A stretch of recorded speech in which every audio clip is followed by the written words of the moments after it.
मानतात आणि आमचे गुरु महंत की बाबा जुमदेवजी.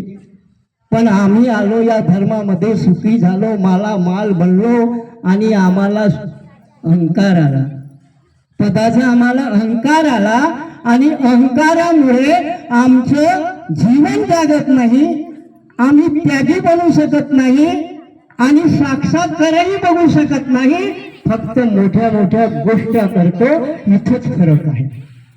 जर महंताजी बाबा जुमदेवजीच्या शब्दाची अंमलबजावणी झाली असती तर आमची भक्ती पूजा हे तिरपड झाली नसती. हाच आमचा मोठा गुन्हा झालेला आहे. महंताजी बाबा जुमदेवजीच्या शब्दाचा अनादर झालेला आहे. म्हणून आम्ही सेवकामध्ये मतभेद ठेवतो आणि बाबांनी म्हटलं याच्यात देव आहे, त्याच्यात देव आहे, त्याच्यात देव आहे. मी तुमच्यात देव पाहतो म्हणे आणि तुम्ही कुठं पाहता हे मला माहित नाही म्हणे. जंगलात, पहाडात, आकाशात, देहुऱ्यात, माझघरात ही बाबाची वाणी आहे. तोच फरक आमच्या या मानव धर्मामध्ये पडलेला आहे आणि म्हणून आमचे तुकडे झाले आणि तुकडे झाले म्हणून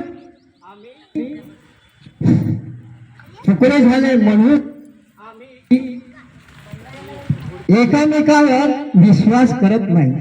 ईमान ही भगवान है, विश्वास ही भगवान है.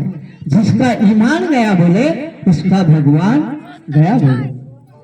भानु से दादा को मंडल में से भेजा गया था और उन्हें पल पल मार्गदर्शन करने में आया. फिर भी इनका शादी एक सेवक परिवार से हुआ है. ये भगवान की मर्जी.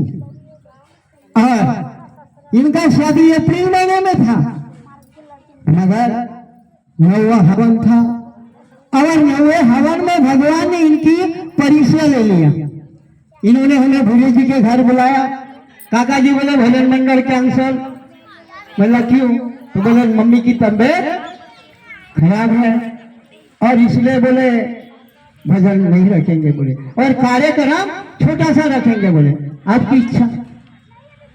मगर मैंने बोला भगवान है, भगवान को बता, हॉस्पिटल चला जा और बाबा को भी साथ में लेके जाना.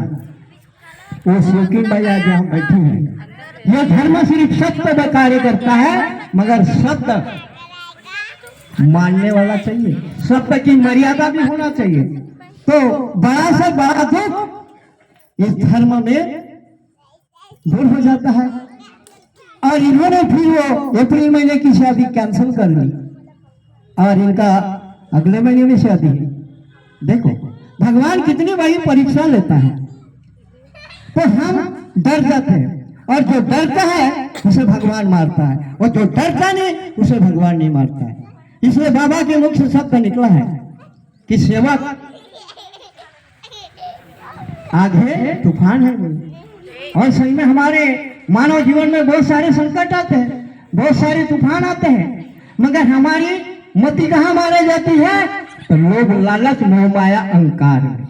और जो मोह माया अहंकार में डूब गया उसके शब्द पर किसी प्रकार का करंट नहीं होता, करंट नहीं होता और अनुभव नहीं मिलता.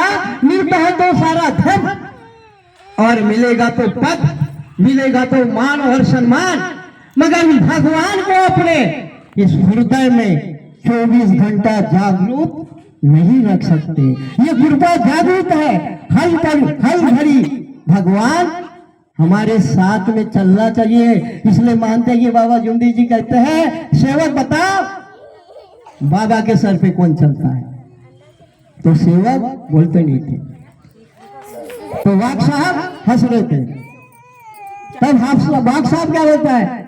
भगवान चलता है. तेरे अकेले के बोलने से होगा क्या? बोले ये इतनी दुनिया तो नहीं बोलती. बोले फिर तेरे अकेले से बोलने से तो होगा क्या? बोले तब सब सेवक बोलते भगवान चलता है. आज बहुत बड़ी विकट परीक्षा है. हमारा जीवन सुखी रहना चाहिए, ये शरीर निरोगी रहना चाहिए. अरे बाबा के दर पे जो भी सेवक गया और तत्व सत्य नियम का पालन किया तो उसके जीवन में उजाला हुआ है. और यही कार्य धर्म के सेवक को बोला गया है कि निष्काम भावना से कार्य देना, भगवान को सेवक के यहाँ भेजना, बाबा त्यागी बाबा जुंदी जी ने उस परमात्मा को शक्ति को सेवक के यहाँ भेजा और सेवक ने बराबर कार्य नहीं किया तो वो चैतन्यमय शक्ति बाबा को जाकर के टच हुई। तब बाबा से भगवान कहता है, हे सेवक, तूने जहां मुझे भेजा है वहां मुझे सुख समाधानी नहीं है, मैं वहां कार्य नहीं करता, मैं वहां नहीं जाता। ऐसा करंट है। तब बाबा बोलते थे, भगवान बोले, मैं भी एक जमाने में ऐसा ही था, समझते समझते मेरा हृदय जाग गया। बोले उस प्रकार बोले इस मार्ग का सेवक अज्ञान है। बोले समझते समझते भगवान समझ जाएगा। बोले जाओ उसके यहाँ कार्य करना। बोले इसलिए भगवान के पास में और बाबा के पास में है दया और समा शांति। जहाँ दया समा शांति है वह भगवान का वास होता है। ये भगवान ने सिद्ध किया है, वो भगवान किसी ने नहीं देखा।